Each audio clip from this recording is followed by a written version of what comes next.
வங்கக்கடலில் காற்றழுத்த தாழ்வு பகுதி உருவாகியுள்ளதாக சென்னை வானிலை மையம் அறிக்கை வெளியிட்டுள்ளது. அதில் கிழக்கு பூமத்திய ரேகைக்கு அருகில் உள்ள இந்திய பெருங்கடல் மற்றும் தெற்கு வங்கக்கடலின் மத்திய பகுதிகளில் நிலவிய வளிமண்டல மேலடுக்கு சுழற்சி காரணமாக பிப்ரவரி 16ஆம் தேதி காலை காற்றழுத்த தாழ்வு பகுதி உருவாகியுள்ளது.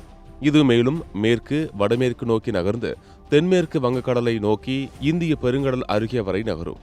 இதன் காரணமாக பிப்ரவரி 18ஆம் தேதி முதல் 21ஆம் தேதி வரை தமிழகத்தில் ஓரிரு மாவட்டங்களில் மிதமான மழைக்கு வாய்ப்புள்ளது. கனமழை, மிக கனமழைக்கு வாய்ப்பில்லை. வட தமிழக மாவட்டங்களில் பிப்ரவரி 16 தொடங்கி 20 வரை அதிகாலை வேளையில் லேசான பனிமூட்டம் காணப்படும். தமிழகத்தின் ஓரிரு இடங்களில் வெப்பநிலை இயல்பை விட 2 டிகிரி செல்சியஸ் உயர்ந்து காணப்படும்.